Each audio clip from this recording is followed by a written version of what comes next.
Any time we will be starting the video.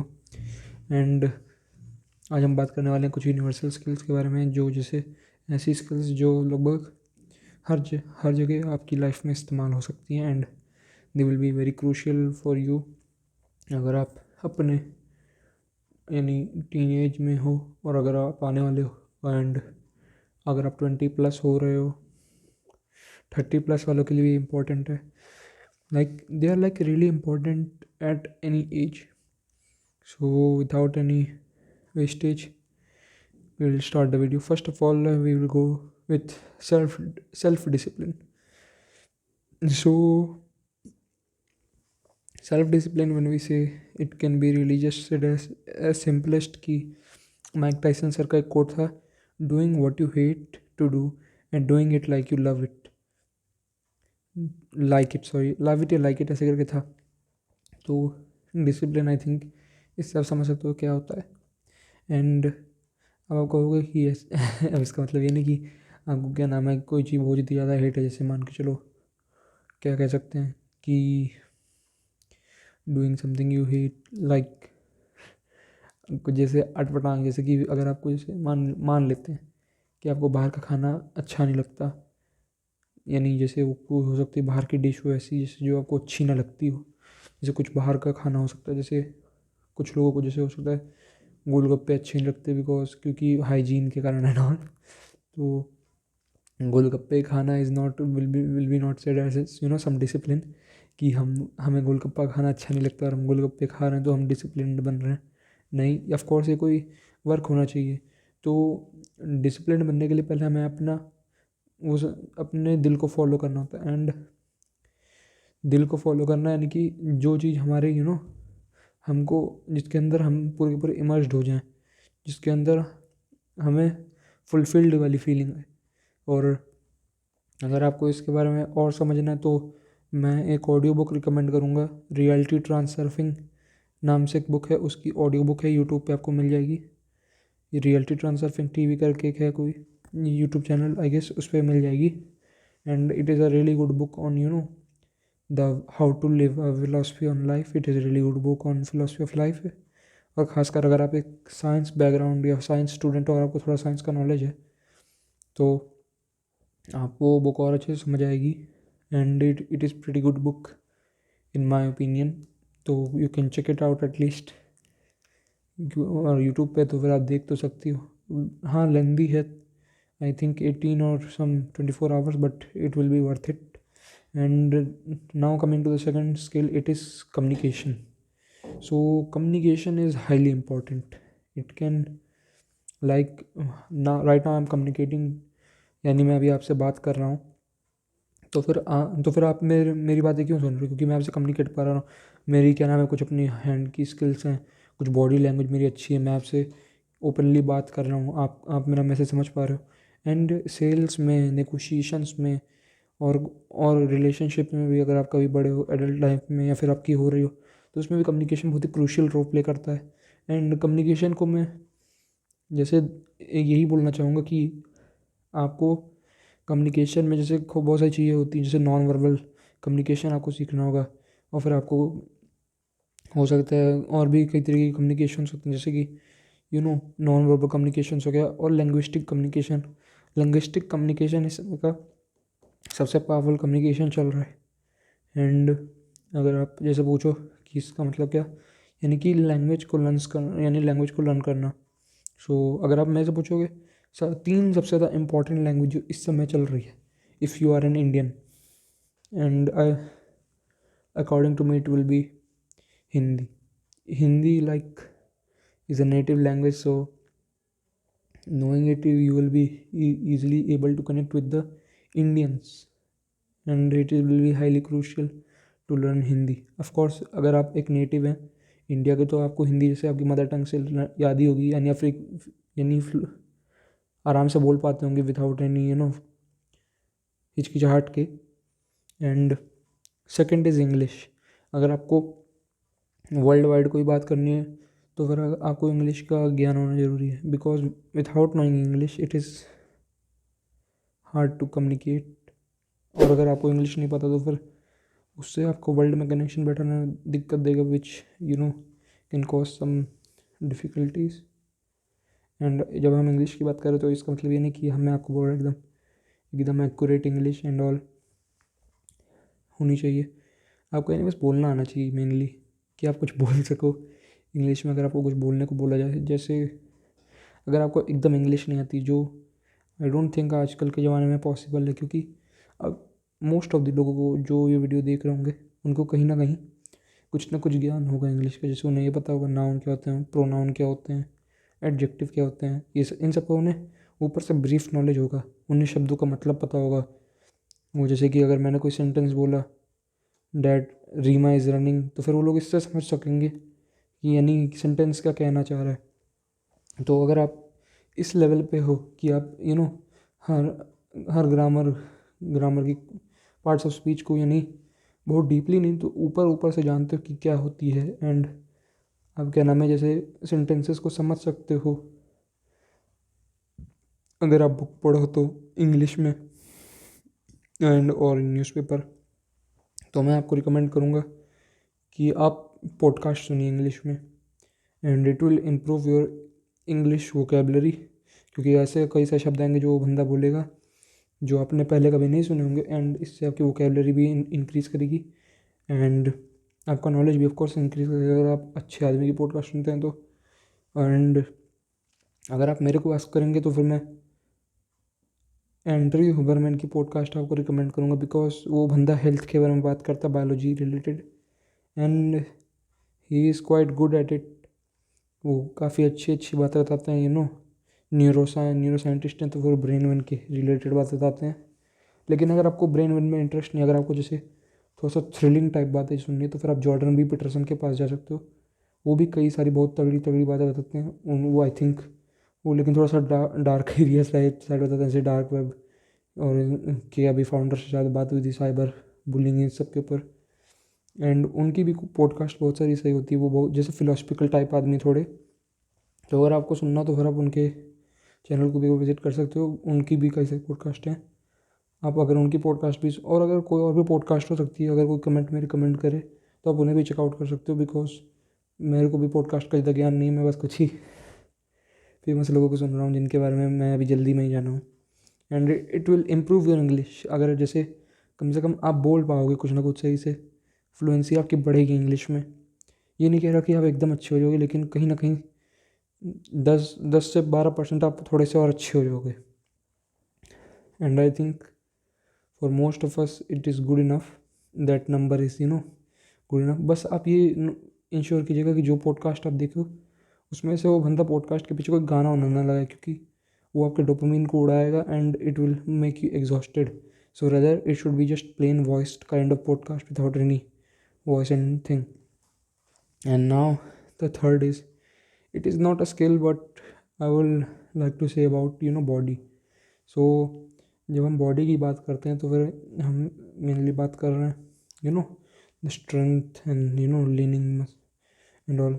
लेकिन ये क्यों इम्पोर्टेंट है अगर हम इसको देखें तो ये मेनली आपकी डेटिंग लाइफ एंड अगर आप मिलिट्री में जाना चाहते हो एंड ऑल, या फिर एज ए हेल्थ बेनिफिट, तो आपको अपनी बॉडी का ध्यान रखना ज़रूरी है। अब यहाँ पे मैं आपको सिक्स पैक्स बनाने के लिए नहीं कहूँगा, बट जैसे मैं भी अभी मोटा हूँ, मेरे को कोई शर्म नहीं कहने में, मैं भी पतले होने की कोशिश कर रहा हूँ। तो आपको जैसे अपनी बॉडी को सिक्स पैक तो नहीं लेकिन पतला रखने की कोशिश करनी चाहिए, कि आपका जो बॉडी फैट परसेंटेज है वो थोड़ा कम रहे। लाइक मेरे को पता नहीं कि कितना एवरेज होता है एंड कितना वो पतले के लिए होता है, बट वो जो भी होता है उस रेंज में आपका रहना चाहिए। ऑफ कोर्स आपको जैसे डॉक्टर से कंसल्ट करनी चाहिए, कुछ स्पेशल केसेस भी होते हैं सब के अंदर एंड ऑल, बट कम से कम आपको अपनी बॉडी को पतला रखने की कोशिश करनी चाहिए, ताकि जब आप शर्ट पहनो तो कम से कम ये ना पता लगे कि आप जैसे मोटे हो। बिकॉज 99% ऑफ द टाइम आप कभी अपने पेट को फ्लेक्स नहीं करने वाले। सो आई मीन फ्लेक्स मीन कि सिक्स पैक है या पतले हो आप, क्योंकि दोनों में ज़्यादा अंतर नहीं पता लगता है शर्ट के बाहर से आई थिंक। एंड मैंने क्योंकि अभी तक कोई सिक्स पैक वाले बंदे से इनकाउंटर नहीं किया शर्ट पहने हुए, तो मेरे को इतना आइडिया नहीं है, बट आई डोंट थिंक इतना पता लगता है। ऑफकोर्स उसके आर्म्स से पता लग जाता है एंड ऑल, बट अगर आप थोड़ी सी भी एक्सरसाइज करोगे तो आपके आर्म्स अपने आप बनने लगेंगे. You just have to get rid of that excess fat which is around your tummy, thighs, and chest and all. And the fourth main skill will be trading. So trading is a very powerful skill to set off that money investment stocks and whatever kind of things are there. Now trading is very risky and very effective at both at the same time. So it is risk hai to ishq hai, like Arshad Mehta said. It is quite a good deal to have. And rich बनने के लिए मेरे को भी तो अभी जानना है कि क्या करना होता है. But I think there are some financial books. Like मैं एकदम बेसिक बुक्स से शुरू कर रहा हूँ. ऑफकोर्स वो बुक्स आपको अमीर बना पाएंगी नहीं बना पाएंगी, वो तो आप उन बुक्स को कैसे समझते हो और कैसे अप्लाई करते हो उस पर डिपेंड करता है. जैसे रिच डैड पुअर डैड हो गई एक बुक. एंड और भी बहुत सारी बुक है. आप इंटरनेट पे सर्च करोगे तो आपको मिलेंगी. बहुत सारी बुक्स होती हैं. मेरे को भी ज़्यादा आइडिया नहीं, but they have quiet time very nice wisdom and knowledge about this thing, and they will help you reach your goal. And the fifth will be the critical thinking skills. So critical thinking is like thinking very critically and like out of like something a little bit different. So the best way to master the critical thinking ability would be to read some philosophy books. Or if now philosophies are also of very very different kinds, like this that. But yeah, the like I told you, reality transferring, it is also a philosophy book and it is great. So if you want you can go to that book. And if you अगर आपको जैसे ये जो इस book में ज़्यादा interest नहीं है तो आप जैसे साइंस की जो लॉजिस्टिक एरियाज होती हैं जिनमें लॉजिक ज़्यादा लगती है. केमिस्ट्री, आई थिंक केमिस्ट्री में एक हद तक बोल सकते हैं रटना होता है. तो I think chemistry can be discarded from this list called thing. And आप फिज़िक्स एंड मैथमेटिक्स में से कोई एक सब्जेक्ट के अंदर यानी 12th ग्रेड तक का जो हमारे यहाँ चलता है उस ग्रेड तक की अगर आप फिज़िक्स अगर आप अच्छे से लगा लिए तो फिर आई थिंक आपकी क्रिटिकल थिंकिंग 12th तक की फिजिक्स या 12th तक की मैथ्स अगर आप लगा ले रहे हैं बस NCERT अगर आप लगा ले रहे हैं तो फिर आपकी कहीं ना कहीं क्रिटिकल थिंकिंग अच्छी है.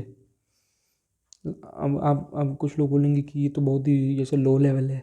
कुछ लोग हो सकते हैं NCERT को बहुत ही लो लेवल समझते हैं. बट क्योंकि मोस्ट ऑफ द लोग सोल्यूशंस देख लेते हैं. अगर आप बिना सोल्यूशन देखे मोस्ट ऑफ द क्वेश्चंस को लगाएंगे और कई सारे पेड बैचेस होते हैं आजकल तो बहुत सस्ते सस्ते बैच आते हैं. आप उन्हें ले सकते हो 11th-12th की मैथ्स समझने के लिए एंड ऑल. और जेई वाले उन सब को मत लेना. अगर एकदम बेसिक जो बैच होते हैं या फिर कोई यूट्यूब चैनल हो जिसमें अच्छी मैथ्स पढ़ाई जाती हो या फिर कोई आसपास की कोचिंग हो आपकी वहाँ पे भी आ जा सकते हो अगर आप if they allow and all. इससे जो आपकी बेसिक मैथमेटिक्स है वो डेवलप हो जाएगी. और अगर आपकी बेसिक मैथमेटिक्स डेवलप होगी और अगर आप क्वेश्चन लगाना शुरू करोगे आप खुद देखोगे कि आपकी धीरे धीरे क्रिटिकल थिंकिंग स्किल बढ़ेगी. क्योंकि मैथ्स एक ऐसी चीज़ है और फिज़िक्स भी जो आपके सोचने का जो डोमेन है उसको और एक्सपेंड करती हैं. ये आपको और डेप्थ में सोचने के लिए मजबूर करती हैं. एंड फिलॉसफीज में भी ऐसा ही कुछ होता है. बट वो लाइफ को अपना मेन सब्जेक्ट मान के चलते हैं. और साइंस में हम जैसे साइंस में ट्रुथ को अपना मेन सब्जेक्ट मान के चलते हैं. And nature of the everything and all. तो साइंस में हमारा इसलिए क्रिटिकल थिंकिंग थोड़ा सा और पावरफुल होता है in rather than philosophies. But philosophies में भी बहुत पावरफुल क्रिटिकल थिंकिंग होती है. And people who read book also do critical thinking. अगर आपको फिलोसफी में भी इंटरेस्ट नहीं है, मैथ्स फिजिक्स में भी इंटरेस्ट नहीं, तो at last you can go at some really good subjects like economics हो सकता है. और मे बी मेरे को ज़्यादा याद नहीं आ रहा और सब्जेक्ट के नाम. But like maths physics like are really good. अगर आपको जैसे किसी सब्जेक्ट के अंदर कुछ समझना है और आपको लॉजिस्टिक थिंकिंग डेवलप करनी है तो maths physics are like very good subject to start with. और biology, I don't know, biology भी आई थिंक रटने वाला सब्जेक्ट ही. लैटिन नेम्स होते हैं और इसलिए मैं इसके बारे में थोड़ा कमेंट नहीं करना चाहूँगा. And the sixth one will be the digital knowledge. So digital knowledge, when I say, doesn't mean some ebooks which you can read or all, but when I say digital knowledge, I mean like knowing digital things. Of course most of you will know this, but still it is a point worth mentioning, like photoshops, editing, and maybe excel, you how to use excel and how to make good presentations, or ai, how to use ai. आजकल एक AI का I think add भी जो बड़ा चल रहा है कि 9 रुपये में कुछ कोर्स का आई डोंट नो वो स्कैम है या क्या है। आई मीन स्कैम, मैं उस बंदे को कुछ डिफेम नहीं कर रहा, मेरे को कुछ आइडिया नहीं उस बंदे का, बस ऐड आते रहते हैं आजकल 9 रुपये में कुछ सिखाने का। सो यस, आपको मैं उस बंदे के कोर्स को प्रमोट नहीं कर रहा, बट आपको इन सबको जैसे इंटरनेट के थ्रू ही, जैसे यूट्यूब के थ्रू आपको इन सबको सीखने का सोचना चाहिए, क्योंकि ये सब आपकी आपकी कहीं ना कहीं एफिशिएंसी को बढ़ाता है। अब मैं आपको सोशल मीडिया पे जाने के लिए नहीं कहूँगा एंड ऑल, बट जो बेसिक जो कुछ टूल्स होते हैं, जैसे जैसे फोटोशॉप एडिटिंग हो गया, एक्सेल हो गया, प्रेजेंटेशन हो गया, एआई हो गया, आपको इन सबको कुछ ना कुछ एरिया तक आना चाहिए in order to use them nicely and for your own benefit. क्योंकि जब आप एकदम बॉटम लाइन पे हो, अब मैं आपको ये नहीं कह रहा कि सब में आपको मास्टरी करनी है, नहीं, आपको बस एक बेसिक लेवल आना चाहिए कि अगर आपको कल कोई कुछ कुछ जैसे बेसिक सही बनाने को कह दिया जाए तो फिर आप जैसे कर सको उसे खुद से। एंड इसके लिए आपको एक बेसिक नॉलेज होना चाहिए यानी डिजिटल वर्ल्ड का भी। And with this we come to the last skill of this video we are going to discuss it, and it is leader skill. So I think it is self explanatory what is leader skill, and ये आपके confidence को बढ़ाता है and आपको more attractive दिखाता है, and आप इससे क्या नाम है, ऑफ कोर्स लीडर्स लाइक सभी बनना चाहते हैं, बट ऑफ कोर्स उसके लिए सेक्रीफाइसेस बहुत सारे करने होते हैं एंड ऑल। एंड ये आपको जैसे एक बहुत ही अच्छी लाइफ दिखाते हैं, बट लीडर्स की लाइफ थोड़ी सी बहुत से सेक्रीफाइसेस की भरी होती है एंड ऑल। सो ये आपको रिस्पॉन्सिबिलिटी लेने पे मजबूर करता है। लीडरशिप के अंदर आपको बहुत सी रिस्पॉन्सिबिलिटी दी जाती है, एंड रिस्पॉन्सिबिलिटी आपको एक बेटर इंसान बनाती है। और इसका मतलब ये नहीं कि आप पूरी दुनिया का भार ले लो एंड ऑल, बट अगर आप रिस्पॉन्सिबिलिटी ले रहे हो कुछ वर्क डन करने की, तो आप धीरे धीरे एक बेटर इंसान बनते जाओगे, and that's what the leader skill play role in. Leader skill के ऊपर आई थिंक मैंने एक बुक सुनी थी, why don't leaders eat at last, Simon Sinek की, उसे आप पढ़ सकते हो। It is a very good book about leadership. And with this we are going to end the video. Thank you for watching.